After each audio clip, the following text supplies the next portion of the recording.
Mari berikan tepuk tangan buat Tuhan. Tuhan, kami rendahkan diri kami.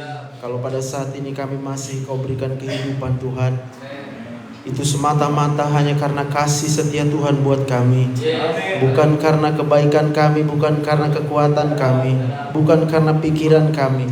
Tapi kami menghormati Tuhan di tempat ini. Kami tahu segala sesuatu yang terjadi dalam hidup kami, Tuhan peduli. Tuhan punya rencana. Tuhan punya kehendak atas setiap kami. Dan saat ini Tuhan, kami mau menyerahkan seluruh kehidupan kami ke dalam tangan Tuhan. Kami mau menyatakan dari tempat ini, kami semua adalah hamba-hamba Tuhan.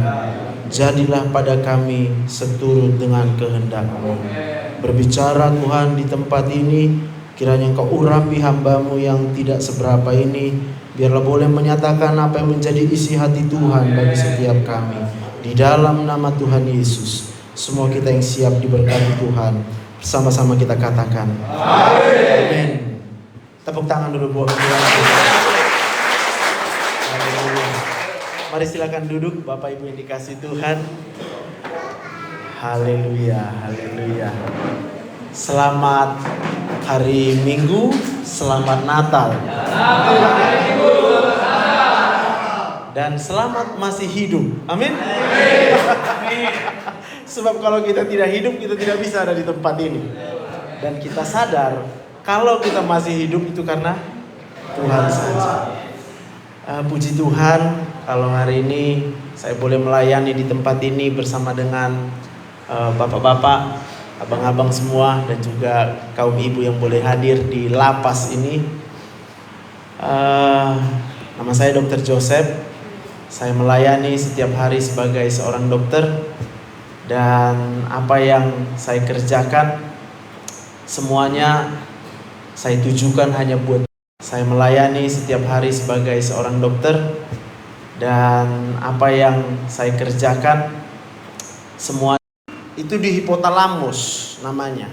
Kalau kita rasa gembira, itu juga di hipotalamus. Bisa ya, paham ya? Pasti setiap hari kita kemudian bisa merasakan perubahan emosional.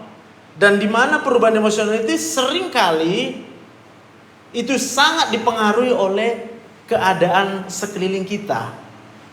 Sebagai contoh, adalah normal kalau ada orang yang jahat kemudian melakukan perbuatan jahat kepada kita, lalu perasaan kita akan merasa kecewa. Bapak Ibu, itu normal. Tapi saya mau katakan, kenormalan itulah yang kemudian sebenarnya nanti membedakan antara kami yang di luar lapas dengan bapak-bapak yang ada di lapas ini.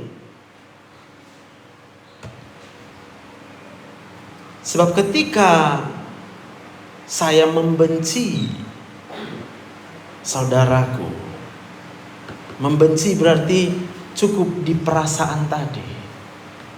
Maka kita berkata, kamu sama dengan membunuh. Lebih ngeri.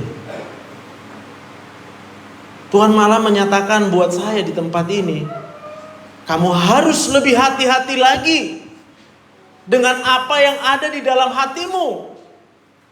Sebab manusia itu hanya bisa menangkap ketika apa yang ada di dalam hati kita, kita lakukan di dalam perbuatan.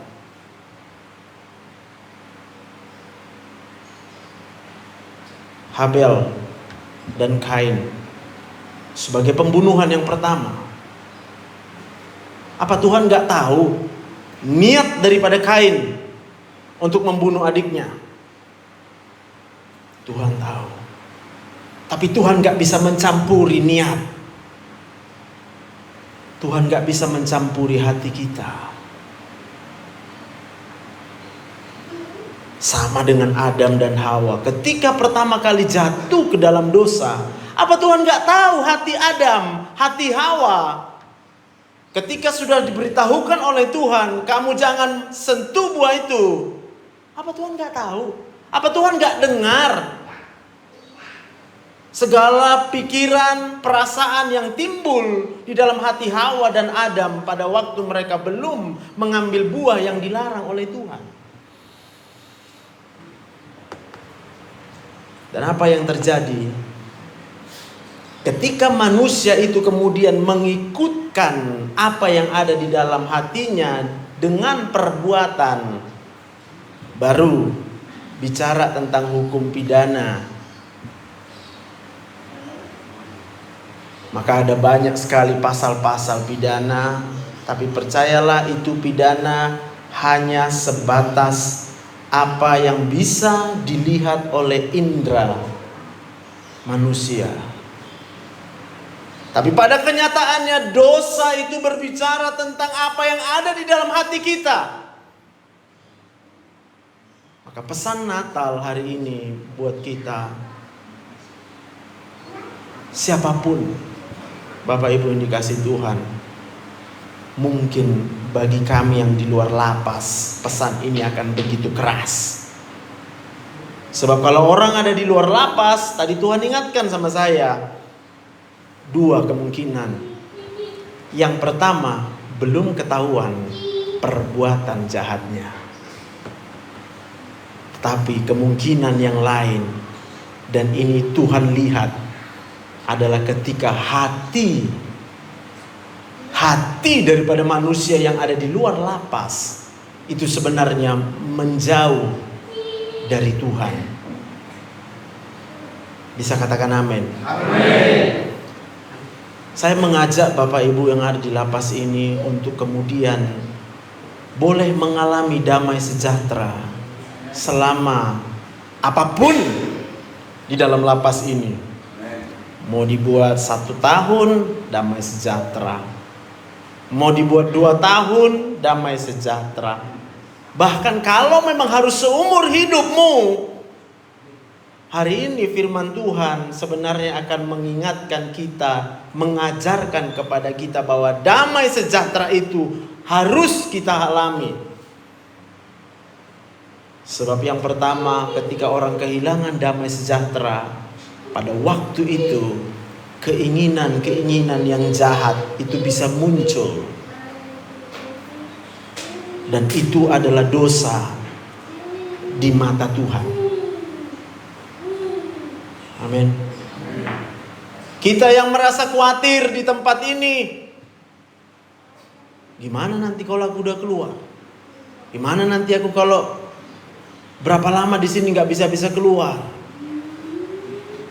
Bukankah kita mengingat di dalam Matius 6 ketika Yesus berkata, jangan khawatir. Bapak Ibu perhatikan, hari ini Tuhan tegaskan benar-benar, kamu harus serius dengan hatimu. Ini Tuhan tegaskan benar-benar, kamu harus serius dengan hatimu. Sebab dosa itu bukan hanya ketika fisik kita, tangan kita, kaki kita, mulut kita itu kemudian melakukan perbuatan dosa. Dosa itu berawal dari hati kita, yang saya katakan tadi, hipotalamus. Saya tidak sempat mengambil rangkum ayat-ayatnya tadi. Saya hanya diingatkan beberapa hal. Yang pertama, Tuhan ingatkan tentang, karena di sini banyak bapak-bapak. Dosa bapak-bapak adalah ketika kita masih senang, suka melihat perempuan. Tuhan katakan, dengan kamu melihat lalu kamu mengingininya. Tuhan katakan, dengan kamu melihat lalu kamu mengingininya. Kamu dan adil. Asalkan dan adil. Asalkan kamu mengaku dan adil. Asalkan kamu mengaku dan adil. Asalkan kamu mengaku itu. Dosa itu benar-benar dinyatakan dalam hidup kita. Dalam hidup kita. Berarti cinta, suka itu bagian dari cinta ya? Oke. Lalu ketika Tuhan berkata, kasihilah Tuhan Allahmu dengan segenap hatimu. Uangnya adalah Tuhan Allahmu dengan segenap hatimu. Uangnya patah hati, maka kita akan hidup di dalam kekecewaan. Pak, di lapas ini bersyukurlah, gak banyak beredar uang. Kalaupun beredar uang, mau buat apa? Coba bayangkan. Nah, bukankah seharusnya ketika kita masuk lapas, berarti kita sedang ikut sekolah. Sekolah supaya tidak lagi mencintai uang.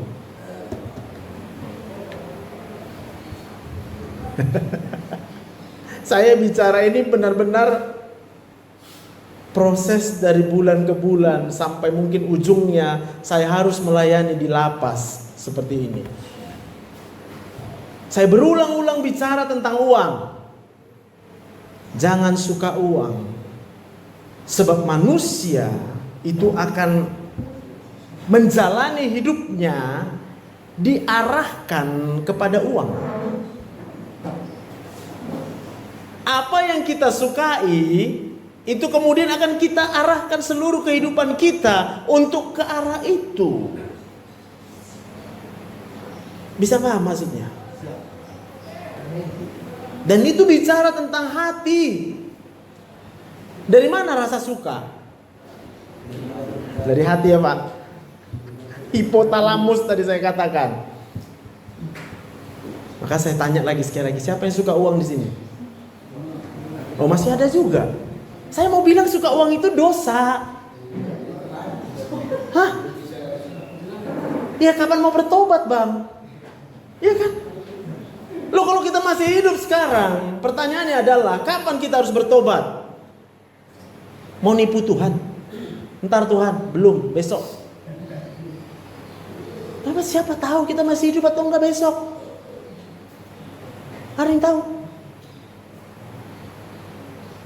Ilmu kedokteran saja pun sampai sekarang belum bisa menemukan zat yang bisa untuk memperpanjang umur manusia. Boro-boro menciptakan manusia, nambahin umur aja belum ada tuh. Lalu kalau sekarang diperkenalkan bahwa suka uang adalah dosa.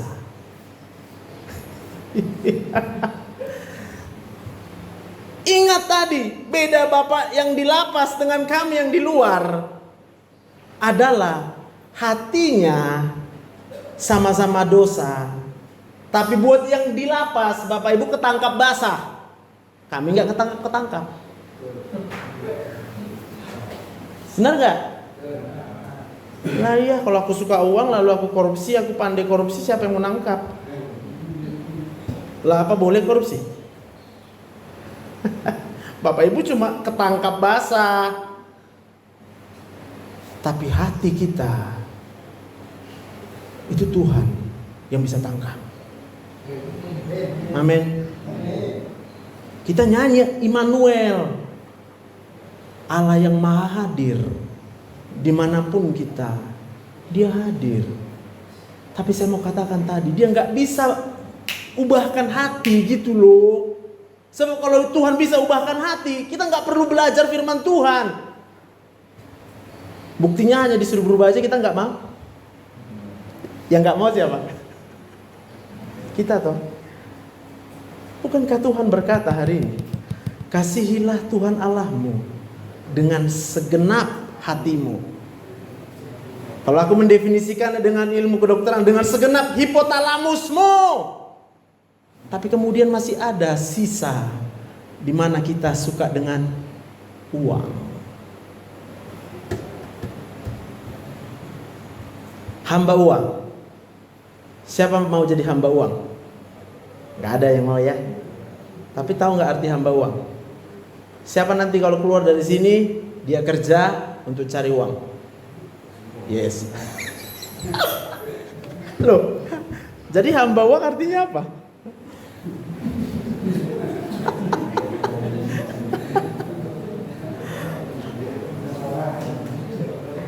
Mungkin ada yang nanya, lo terus kayak mana kalau nggak ada uang? Iya Pak, nanya ya Pak ya, gimana kalau nggak ada uang? Gak makan ya? Ya. Bukankah Tuhan sudah pernah memperkenalkan keadaan di mana ada uang tapi nggak bisa buat apa-apa? Bangsa Israel ketika mereka keluar dari tanah Mesir bukan hanya bawa uang, harta benda, emas semua dibawa. Lewat dari mana? Padang gurun. Apa padang gurun? Tempat di mana uang tak perlu untuk hidup. Bukan tak perlu, nggak bisa kita pakai. Nggak bisa pakai uang di padang gurun, mau berapa banyak juga nggak bisa menghasilkan makanan. Tahu nggak dari mana makanannya? Dari sorga. Roti mana. Bapak Ibu yang berpikir nggak ada uang nggak bisa makan, kamu berhadapan dengan Tuhan. Sebab orang yang berkata tidak ada uang, tidak bisa makan, kita menghadapkan diri kita kepada Tuhan dan berkata, aku gak percaya sama kau.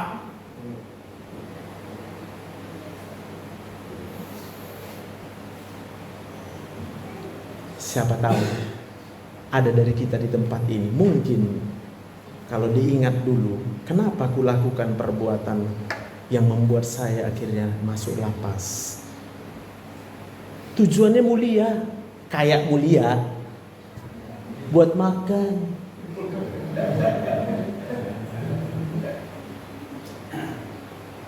Matius 6. Pandanglah burung-burung di udara yang tidak bekerja, diberi makan oleh Bapamu di surga. Tepuk tangan untuk Tuhan. Tiap pagi Bapak Ibu yang di lapas bangun pagi lihat burung di udara. Oh iya, nggak bekerja orang itu, diberi makan Bapak di surga. Berarti kalau persoalan makanan, saya mau katakan itu persoalan Tuhan. Maka disebutnya dalam Matius 6 ayat 33, carilah dahulu dan kebenarannya, maka apa? Ditambah. Tahu arti ditambah? Bukan kita yang cari. Malah di ayat yang sebelumnya dikatakan, kamu jangan mencari itu, jangan cari makan. Sebab orang yang cari makan adalah orang yang tidak mengenal Allah. Amin. Mau bertobat? Ya jangan cuma di mulut amin amin amin aja.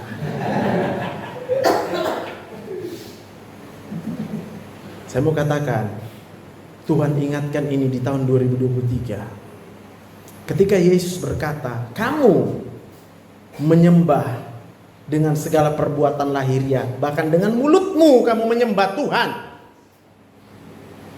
tapi hatimu jauh daripada Tuhan. Ih, ngeri. Terus terang, saya kadang mau bilang begini, kalau hatimu gak cocok dengan lagunya, gak usah nyanyi. Musim akan selalu berganti, kasih Tuhan tetap abadi. Tapi takut besok makan apa? Besok makan apa? Besok makan apa? Paham Pak? Berarti mulut tak sama dengan munafik. Tepuk tangan untuk Tuhan. Jadi gak usah takut.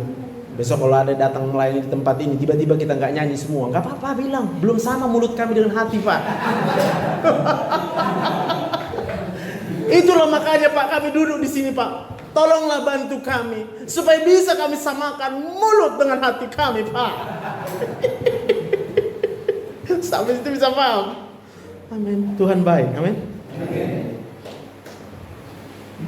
Saya mengetahui kebenaran ini.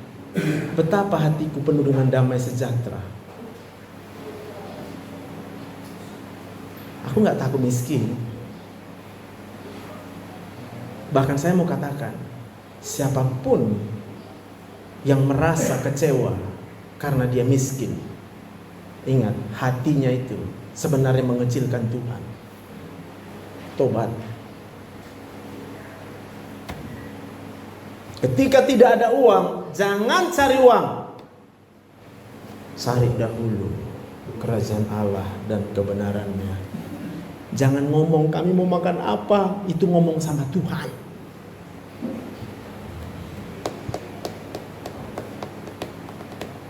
Gak perlu ajari Tuhan. Amin.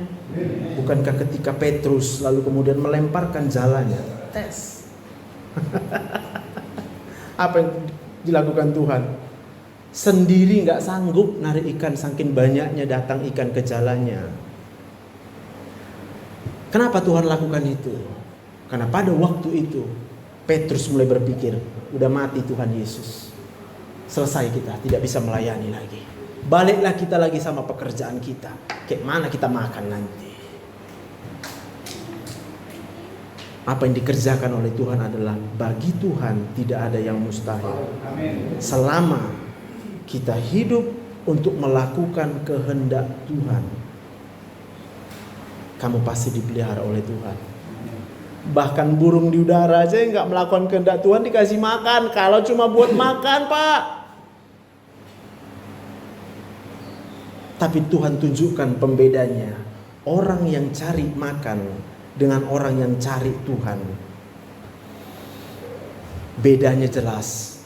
Cari makan berarti tidak kenal siapa Tuhan. Tidak kenal siapa Tuhan artinya apa? Semua lagu-lagu pujian yang kita naikkan tadi bohong. Kita munafik di hadapan Tuhan. Amin.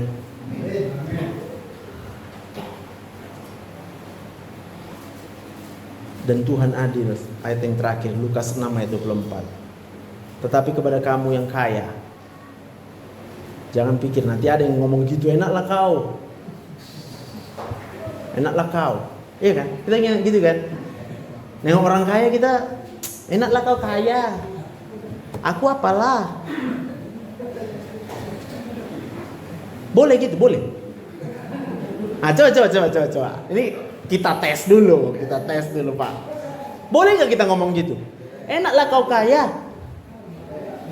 Boleh. Yang bilang boleh angkat tangan.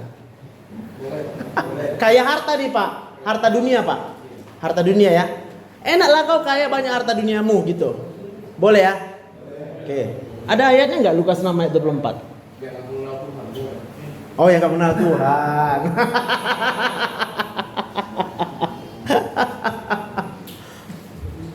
Sebab kalau dia bilang enaklah kau kaya, berarti bilangnya sama dengan aku gak enak, miskin. Itu dia. Tuh.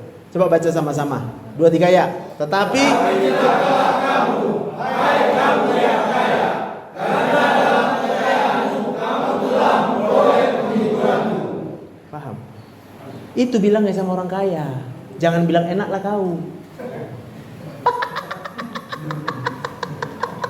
Jadi orang kaya pada bertobat. Paham maksudnya? Paham? Di mana dosanya? Di hati. Apa motivasi kita berkata sama orang kaya, enaklah kau kaya? Karena gak kau rasakan yang kurasakan. Saya bukan bela diri. Gak penting, aku gak perlu bela diri. Aku dibela Tuhan. Amin. Sama kita dibela Tuhan. Tepuk tangan untuk Tuhan.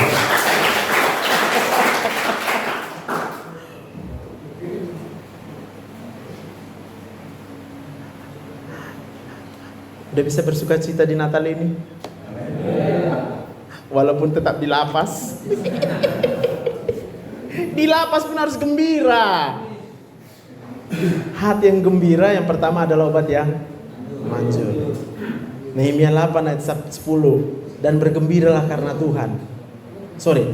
Sukacita karena Tuhan adalah perlindungan.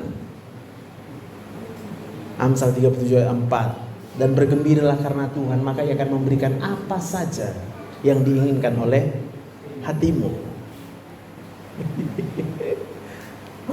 Satu waktu kemudian saya mendengarkan orang kemudian ngomong sama saya, awas kau ya, nanti kau kupenjarakan. Dalam hatiku, aku mau sedih, gak bisa juga sedih. Ku ingat Yusuf.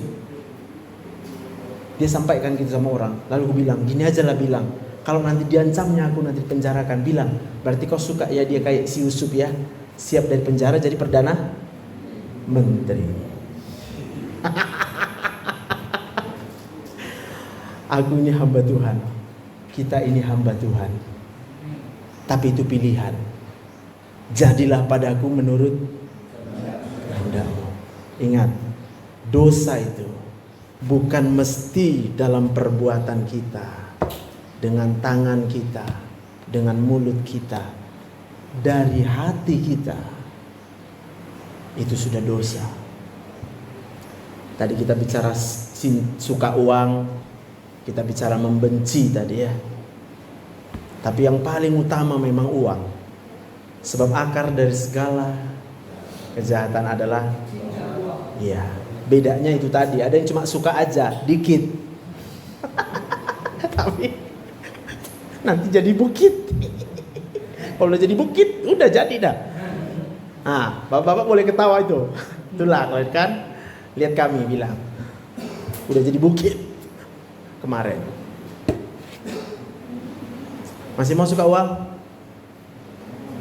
Ada yang mau suka uang lagi? Amin. Jangan pernah berpikir gini, nanti kalau nggak suka uang, nggak datang uang, aduh bodoh kali kita. Iya kan? Kan nggak ada Tuhan bilang kalau kau nggak suka uang kau nggak dapat duit. Nggak ada Tuhan bilang. Tuhan rindu memberkati kita. Kekayaan dunia ini semuanya, aduh kecil kali lah sama Tuhan. Tapi persoalannya dia tunggu hati kita. Dia nggak mau kita celaka. Nanti kalau kita bahagia karena kaya, kita celaka. Tuhan itu konsisten. Amin. Kemuliaan bagi Allah di tempat yang maha tinggi dan damai sejahtera di antara manusia yang berkenan kepadanya. Amin. Mari kita berdoa. Tuhan, kami bersyukur untuk waktu saat ini Tuhan. Kami boleh menikmati kebenaran daripada firman Tuhan. Sungguh Tuhan, Engkau berbicara bagi kami sebelum kami melakukan perbuatan dosa, maka Kau berkata Tuhan sudah tahu sebenarnya apa yang akan kami lakukan. Itu sebab Dia katakan berjaga-jagalah kamu, sebab singa itu akan mengaum-aum, dia akan menggodai kita sampai kemudian kita jatuh dalam dosa. Tapi hari ini Tuhan, kami percaya Engkau Tuhan yang mengenal hati kami. Selidiki hati kami Tuhan, sama seperti Daud berkata, Tuhan selidikilah hatiku, kenalilah bila mana ada jalan-jalan yang serong. Betapa liciknya hati manusia. Kiranya Tuhan Engkau memperkenalkan kami, menegur kami, berbicara bagi kami, dan kami percaya Roh Kudus akan menjadi pemimpin kami. Kami mau dengar suara Roh Kudus setiap waktu dalam kehidupan kami. Berkati Tuhan bapak-bapak, abang-abang yang ada di lapas ini. Setiap yang mau mengambil keputusan mulai hari ini untuk hidup sebagai hamba Tuhan. Hidupmu bukan untukmu lagi. Hidupmu buat Tuhan. Pada waktu kamu berjanji, kalau hidupmu buat Tuhan, kamu akan berkata, jadilah padaku seturut kehendak-Mu. Carilah dahulu kerajaan Allah dan kebenarannya. Ingat, maka semuanya itu akan ditambahkan kepadamu. Terima kasih Bapa yang baik. Kami menyerahkan seluruh kehidupan kami ke dalam tangan Tuhan. Dalam nama Tuhan Yesus kami berdoa dan bersyukur kepadamu. Haleluya. Sama-sama katakan amin. Amin. Tepuk tangan buat Tuhan.